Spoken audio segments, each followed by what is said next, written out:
I didn't fall for the woman when I pulled her out of the water. That would make the story sound cleaner than it was, more heroic, more romantic. The truth is, the first thing I felt was fear. Real fear. The kind that removes every clever thought from your head and leaves only motion. My name is Owen Mercer. I was 36, a marine repair contractor in Newport, Rhode Island, and by that summer, I had built a life around fixing things that were easier to understand than people. Boats made sense. Engines had reasons. Salt corrosion had patterns. Bad wiring could be traced. A cracked fuel line did not tell you it was fine while quietly destroying itself. People did. That was why I lived alone above my workshop near the marina, drank coffee too late, worked too much, and told my sister I was taking a break from dating, even though the break had lasted 3 years and had started to look less like recovery and more like architecture. The night I saved Claire Beaumont, I was not supposed to be near the water. I was supposed to be home. I had finished a repair on a client's old sailboat, locked the shop, and was walking toward my truck when I heard shouting from the far end of the marina. Not laughter, not drunk noise. Shouting. There was a charity dinner happening that night at the yacht club. Black dresses, linen jackets, champagne. People who said summer house like it was a medical condition. I had avoided the whole thing because I liked my evenings without auction speeches and men asking if I could take a quick look at a boat problem for free. But the sound came again, sharper. Then someone yelled, "She's in the water!" I ran. By the time I reached the dock, people were gathered near the rail, pointing into the dark harbor. Too many people, too much noise, not enough movement. A woman was in the water beyond the lights.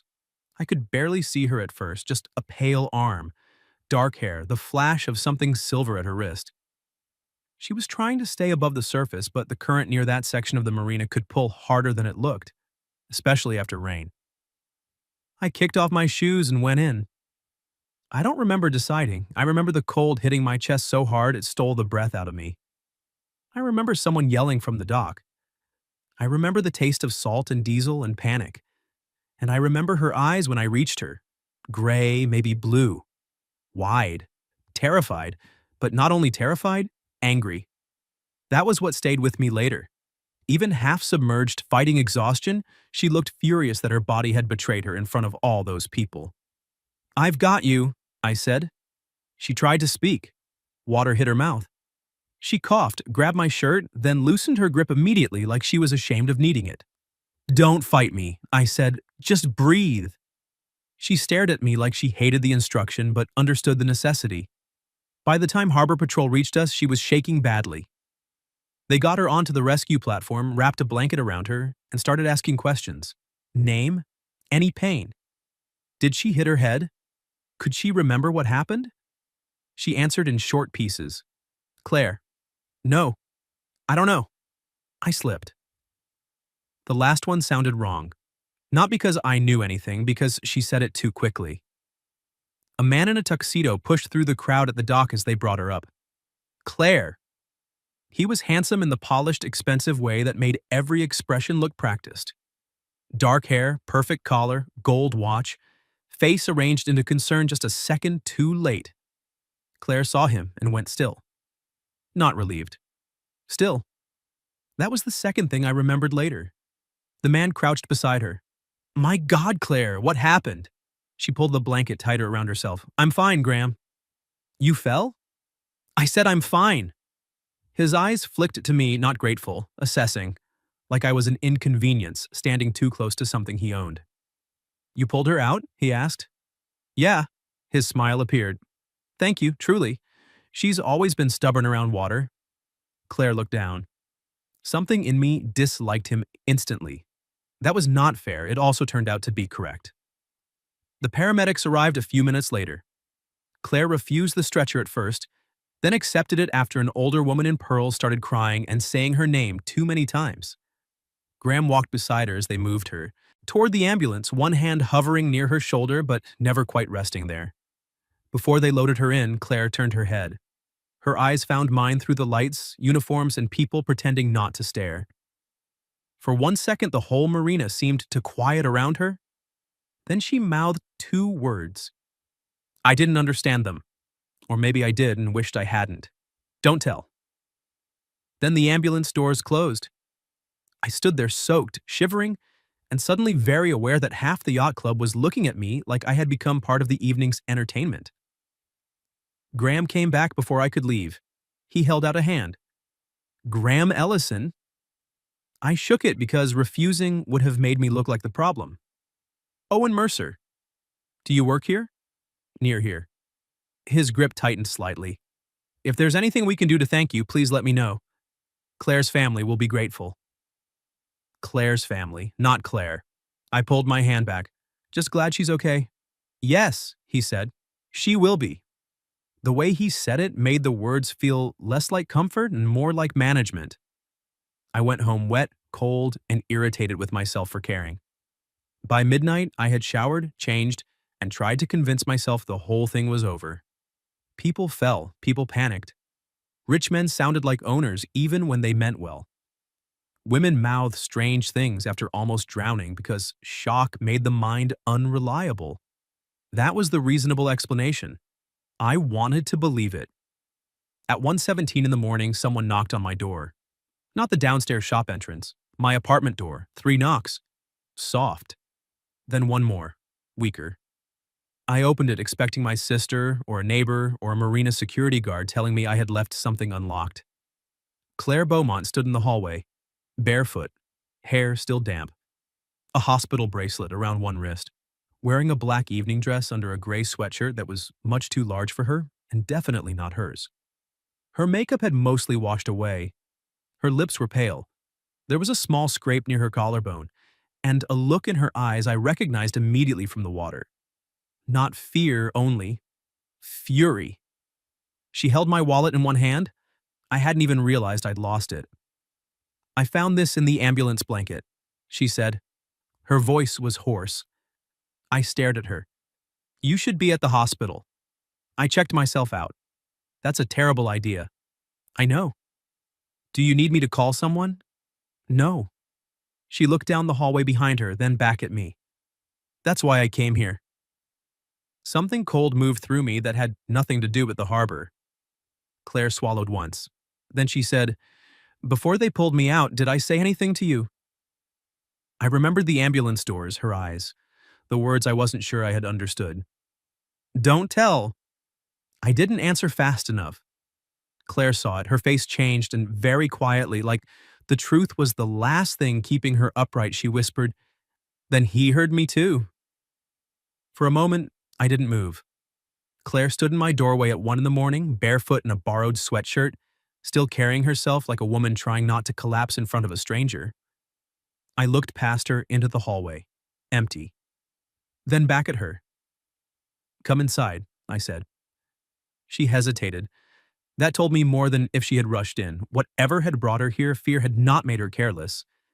She was still measuring exits, distance, risk, still deciding whether I was safer than the place she had left. I'm not going to touch you, I said. I'm not going to call anyone unless you ask. But you're shaking, and my neighbor across the hall watches everything through her peephole like it's a civic duty. That got the smallest breath of a laugh from her. Not because it was funny, because she needed something normal to exist. Claire stepped inside. I closed the door, but not all the way. I left it cracked. She noticed. Of course she noticed. Thank you, she said. For the door? For not making me ask. I pointed toward the kitchen table. Sit down before you fall over. I'm not going to fall. You said that like a person who absolutely might. Her mouth tightened, but she sat. I got a blanket from the couch and set it on the chair beside her instead of wrapping it around her shoulders myself.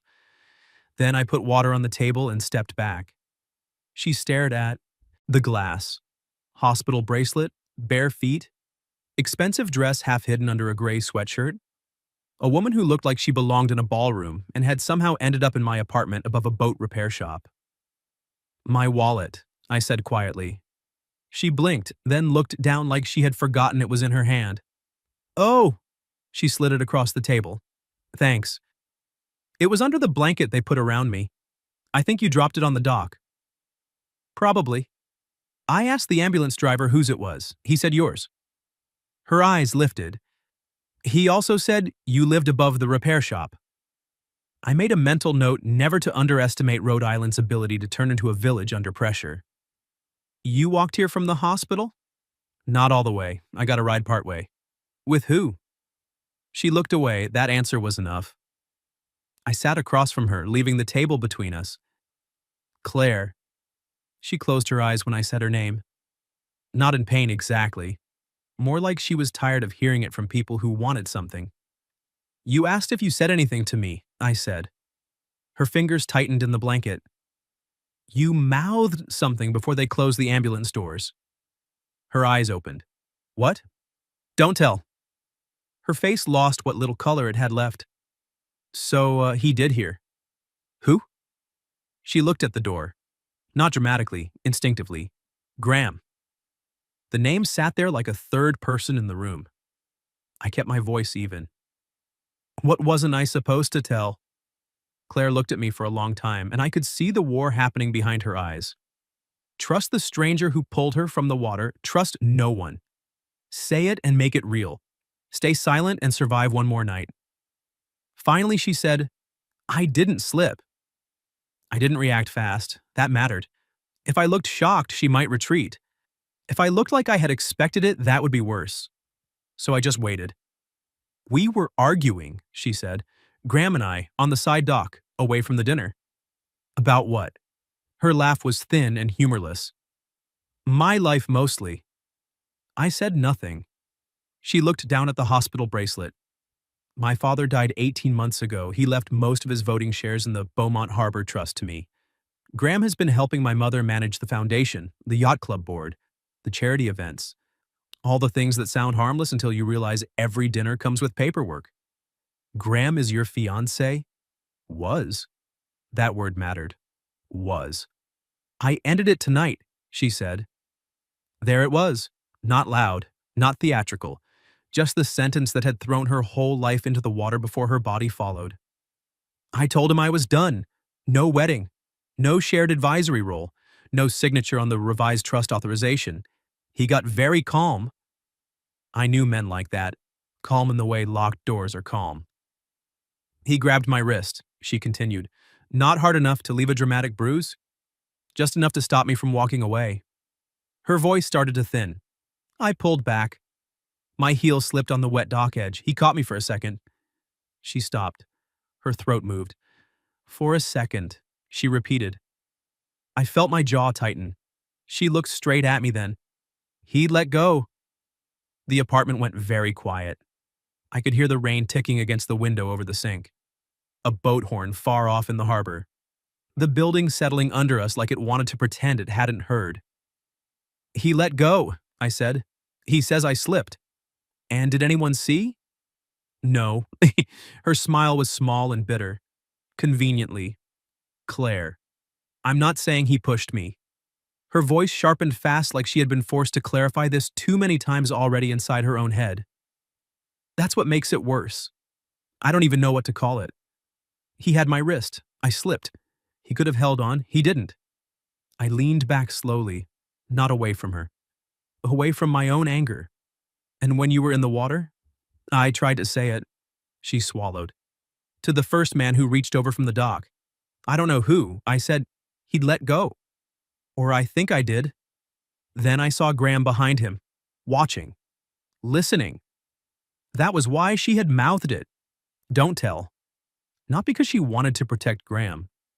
Because she knew he had heard enough to understand she remembered. I checked myself out because he sent my mother to the hospital, she said. She was crying. He was being perfect. Everyone kept saying I was in shock. Her eyes filled, but she held the tears back with visible effort. Maybe I am, but I know what I felt. I know his hand opened. I believed her. I hated how quickly I believed her. Not because she seemed fragile, because she seemed furious at the exact kind of detail liars usually avoid. The hand opening. The second of choice. The horror of almost being saved by someone who decided not to. Do you have somewhere safe to go? I asked. She looked down. My mother's house is full of his people tonight. My friend Elise is out of town. I couldn't go to a hotel because he'll check. I shouldn't have come here. But you did. Yes. Why? She looked at my wallet on the table, then at me. Because you were the only person tonight who touched me like I was a person instead of a problem to manage. That sentence hit harder than I expected. I looked away first, only for a second. Then I stood. You can take the bedroom. No. Claire, I'm not taking your bed. I sleep on boats sometimes. My standards are damaged. I can't stay. You just said you don't have anywhere safe to go. I said I shouldn't have come here. And I'm saying you should stay until morning. Her eyes searched my face. What happens in the morning? First coffee, then we figure out who you trust. A friend, a lawyer, someone outside Graham's circle. She gave me a strange look. You make it sound simple. It's not simple, but one step is better than standing barefoot in my kitchen at 1:30 pretending you're about to make a strategic exit. For the first time, her mouth almost smiled. Almost. Then someone knocked downstairs, not on my apartment door, on the workshop entrance below. 3 firm knocks. Claire went completely still. I turned toward the stairwell, another knock. Then my phone lit up on the counter with a number I didn't recognize. A text appeared. Mr. Mercer, this is Graham Ellison. I believe Claire may have brought you something that belongs to me. Open the door. Claire read it over my shoulder. Her voice dropped to almost nothing. He knows I'm here. I looked at the text, then at Claire. She had gone so still it made the whole room feel dangerous. Not panicked, not frantic. Still. Like some part of her had learned that movement gave people something to grab. Another knock came from downstairs, harder this time. Claire, Graham called from below. How I know you're here? Her hand went to the hospital bracelet around her wrist. I stepped away from the kitchen window and picked up my phone. You don't have to answer him, I said. He'll make this ugly. It's already ugly. He just wants to control the lighting. That made her look at me, only for half a second, but enough. I opened the security camera app for the shop. The feed loaded slowly, then showed Graham standing under the yellow light outside my workshop entrance, still in his tuxedo shirt, bow tie undone, one hand on the doorframe like he owned the building. He looked calm. That was worse than if he had looked drunk or angry.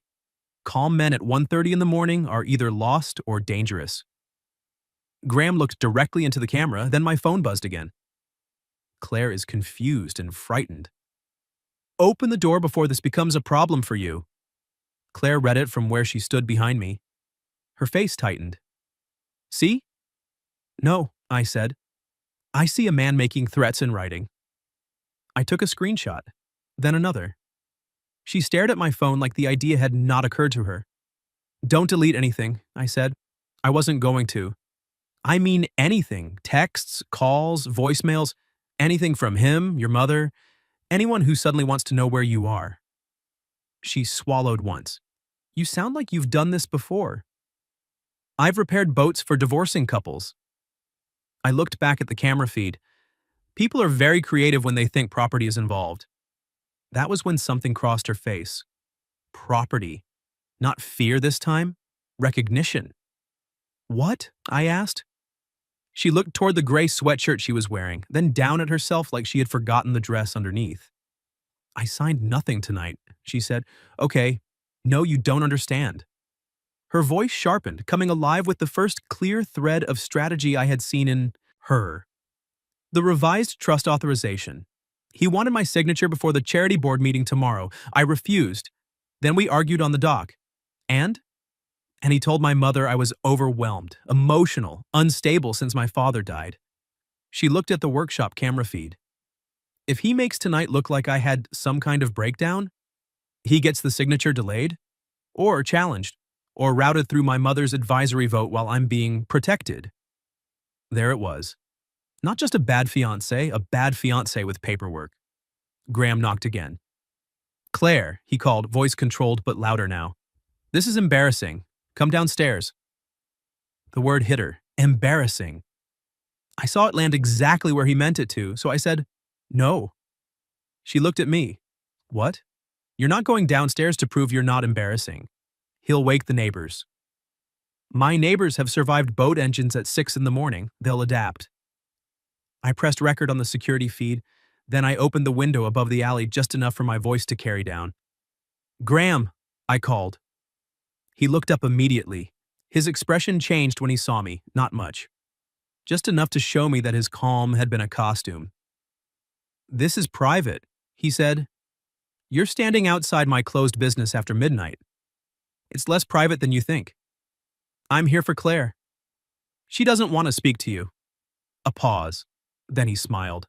A terrible, polished thing. "Mr. Mercer, you pulled her from the water. I appreciate that. But you don't know her. She's had a shock. She says things when she's upset." Behind me, Claire inhaled sharply. I kept my eyes on Graham. "Then you can leave and call her tomorrow through her attorney." His smile thinned. "There is no attorney." "Sounds like something to confirm tomorrow." For the first time, the mask slipped. "Only a crack. You have no idea what you're involving yourself in." I held the phone higher, letting him see I was recording. "I'm starting to." He looked at the phone, then up at me. Then, very quietly, he said, "Tell Claire that disappearing with a dock mechanic after a public incident won't help her case." I heard Claire move behind me. Before I could stop her, she stepped beside the window. Not fully in view. Enough for her voice to reach him. "I didn't disappear," she said. Graham's face changed. "Claire." She held the windowsill with one hand. Her voice shook, but it did not break. "I left because you heard me say it." He went still. I felt the room shift. Graham looked toward the alley, then back up. "You're confused." "No," she said. "I was confused in the water. I was scared in the ambulance. I was quiet at the hospital. I'm not confused now." The silence after that was sharp enough to cut. Then Graham said, "Open the door." "No," she answered. One word. Small, huge. Graham stared up at her. For a second, I thought he might try the door again. Instead, he stepped back, pulled out his phone, and said, "You're making a mistake." Claire's grip tightened on the sill. I said, "So are you." He looked at me. I kept recording. A light came on across the alley, then another. My neighbor, Mrs. Alvarez, opened her second-floor window and leaned out wearing a robe and the expression of a woman who had waited her whole life to participate in a situation. "Owen," she called. "Do you need me to call the police?" Graham looked up at her, then at the camera over the shop door, then at me. The calculation happened visibly. He put his phone away. "This isn't over," he said. "No," Claire said almost too softly for him to hear. "It isn't." Graham walked back toward the street. I kept the camera recording until he turned the corner. Then I closed the window. Claire stood there for 1 second. 2. Then her knees gave a little. I caught the chair, not her, pushing it closer so she could sit without making it feel like a collapse. She sat. Then she covered her face. Not crying loudly, just breathing through whatever it had cost her to say no. I saved the video file 3 different ways before I said anything. Phone, cloud, email. When I looked back, Claire was watching me. "You believed me before you had proof," she said. "I had proof." "What proof?" "You came here barefoot after checking yourself out of a hospital, and the man you were afraid of showed up at my door calling you confused before asking a single question about whether you were okay."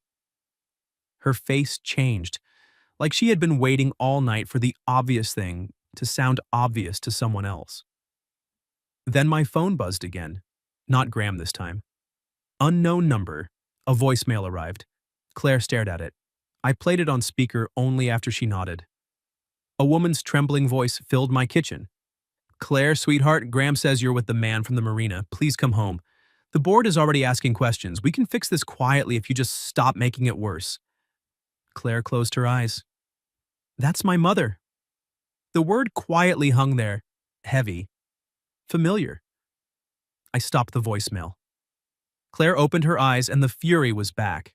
Not frantic. Focused. "He's already moving," she said. "Then we move first." She looked at me. "How?" "You said your friend Elise is out of town. Does she answer at 2 in the morning?" "If it matters." "It matters?" Claire picked up her phone with both hands. This time, they weren't shaking. Not much. She called Elise. And while the phone rang, while the harbor wind rattled the window, and the saved video sat like evidence on my screen, Claire looked at me and whispered, "I need you to hear this too." So I can't let them tell me later I imagined it. Elise answered on the fourth ring. Not sleepy. Alert. That told me Claire had chosen well. Claire? A woman's voice said. Where are you? Claire put the phone on speaker and set it on the table between us. I'm safe, she said. A pause. With Graham? No. Another pause. This one was sharper. Good, Elise said. Claire closed her eyes for half a second. That single word did more than comfort her. It confirmed something she had probably been afraid to know. You believe me? Claire asked. I believed you before you called, Elise said. Your mother texted me saying you were not yourself, and Graham was handling the situation.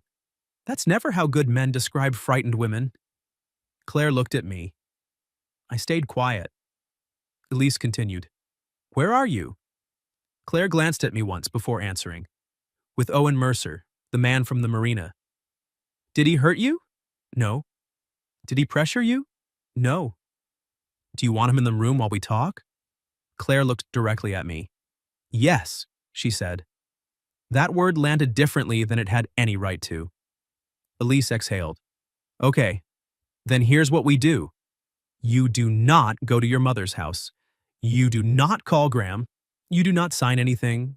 You take photos of your wrist, your scrape, the hospital bracelet, your dress, your shoes, everything. Owen, are you recording this? I can, I said. Do it. I started an audio recording on my phone and placed it beside Claire's. Elise's voice changed, becoming colder and more precise. Claire, say only what you know. Not what you fear, not what you think people will believe. What you know. Claire's face went pale again, but this time she did not look away. I know I ended the engagement on the dock, she said. I know Graham grabbed my wrist when I tried to leave. I know I slipped. I know for 1 second he had me. I felt his hand on my wrist. Her voice cracked, then steadied. And I know he let go. The kitchen went silent. I had heard the story already. Hearing her state it like evidence made it worse. Elise spoke softly now. Good, that's enough for tonight? No, Claire said. I looked at her. So did the phone somehow. Claire sat straighter. It's not enough. The board meeting is at 9. If Graham gets there first, he'll make this about my mental state. He probably already has, Elise said. I'm booking the first flight home. You won't make it. No, but my firm's Boston partner can. I'm calling her next. Claire looked exhausted, but something fierce had returned to her eyes. I want to go to the board meeting. No, Elise said immediately. Elise, no, not alone. Not unprepared. Not barefoot from a hospital. Claire almost smiled at that. Almost. Then she looked at me. Owen has the video. Elise went quiet. What video? I explained. Graham at the shop, the texts, the threats, Claire refusing to come down, my neighbor offering to call the police, Graham leaving only after he saw the camera. When I finished, Elise said, Save it in 3 places. Already did. Good, I like you. Claire looked at me for one brief second. For some reason, that mattered more than it should have.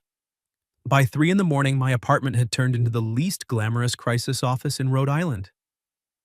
Claire changed into my cleanest sweatshirt and a pair of drawstring pants I had never seen look that expensive. She photographed the red mark on her wrist under the kitchen light. I brewed coffee neither of us finished. Elise texted contact information for a lawyer named Diana Marsh, who called at 4:10 with the voice of a woman who had already decided sleep was optional when evidence was available. At 6:30, Diana arrived. She was small, gray-haired, and terrifying in flat shoes. She listened to Claire without interrupting, reviewed the texts, watched the video twice, asked questions that made no room for drama. Then she said, We are not proving attempted murder this morning. Claire flinched. Diana held up one hand. We are proving coercion, unsafe contact, and a conflict of interest around trust paperwork. That is enough to stop a board vote today. Criminal questions come after medical documentation and a formal statement. I respected her immediately. She looked at me. You're the witness? I guess. You guess in social situations, not in affidavits. Yes, I said. I'm the witness. Better. Claire's mouth twitched. At 8:50, we walked into the Beaumont Harbor Trust boardroom. Not through the back, through the front.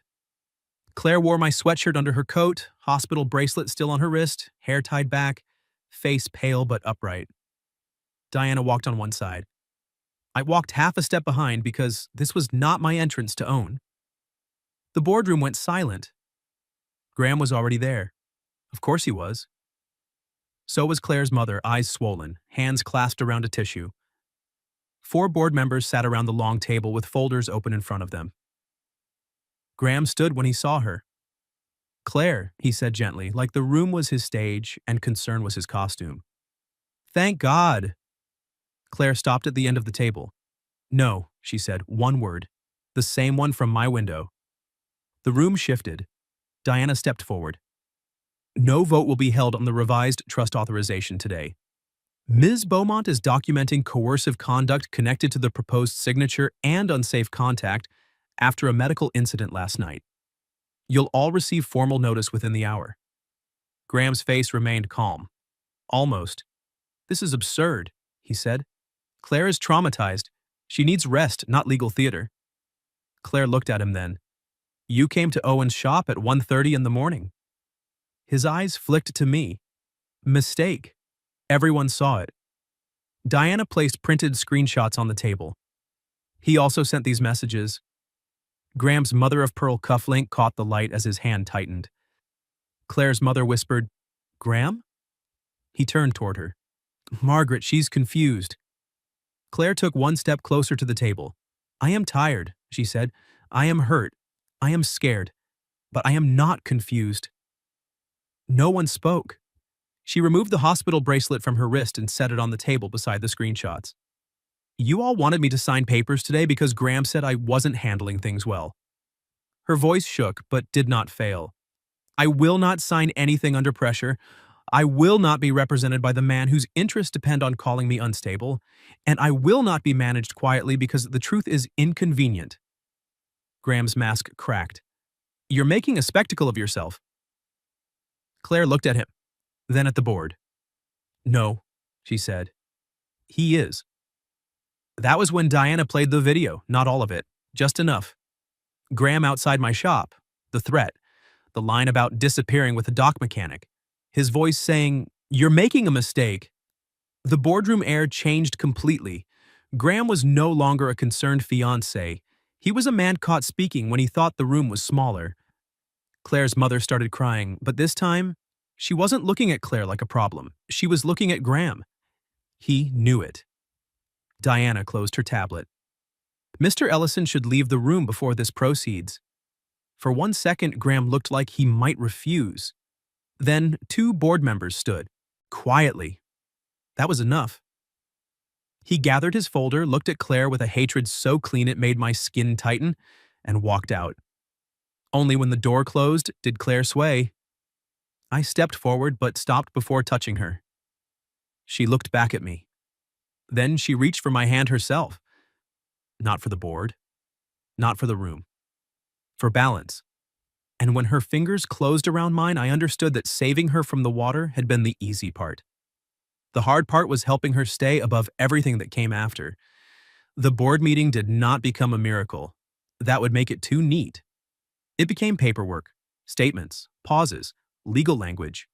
People asking careful questions because careful questions protected them from admitting what they had almost allowed. But the vote was suspended. That was the first real thing. The revised trust authorization was pulled from the agenda. Graham's advisory access was frozen pending review. Diana arranged for Claire to give a formal statement later that afternoon, and one of the board members quietly asked security to remove Graham's building credentials before anyone changed their mind. Claire sat through all of it with my sweatshirt under her coat, her hospital bracelet on the table, and her hand around a paper cup of water she never drank. Her mother sat beside her, not touching her at first. Then, halfway through Diana explaining the temporary protective measures, Margaret Beaumont reached across the space between them and covered Claire's hand with hers. Claire froze. Her mother whispered, "I'm sorry." Claire closed her eyes. It was not enough. Of course it wasn't. But it was a start. By noon, the board had issued a formal pause on all trust changes. By 3, Graham had been removed from every committee connected to the Beaumont Harbor Trust. By 5, his attorney had sent a statement calling the whole thing a misunderstanding. Diana read it, laughed once without humor, and said, "Good.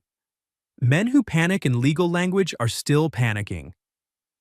That was the first time Claire smiled that day, a real one, small, exhausted, but real. The police report came next, then medical documentation, then more questions. Claire did not try to make the story bigger than what she knew. She never said he pushed her. She said what she had said in my kitchen. He held her wrist. She slipped. He could have held on. He let go. That was enough for people who knew how to listen. It took months for the civil consequences to settle. Graham avoided criminal charges more serious than harassment and intimidation, mostly because the dock had no camera and the moment itself had no witness. Claire hated that at first. Then Diana told her, "Closure is not the same as maximum punishment. Closure is when he no longer has access." So that became the goal. Access ended. Graham was removed from the trust, from the yacht club board, from every quiet room where he had once used concern as a key. The engagement was formally dissolved. The revised trust document was voided. Claire kept full voting authority over her father's shares. Most importantly, every future trust action required independent counsel present.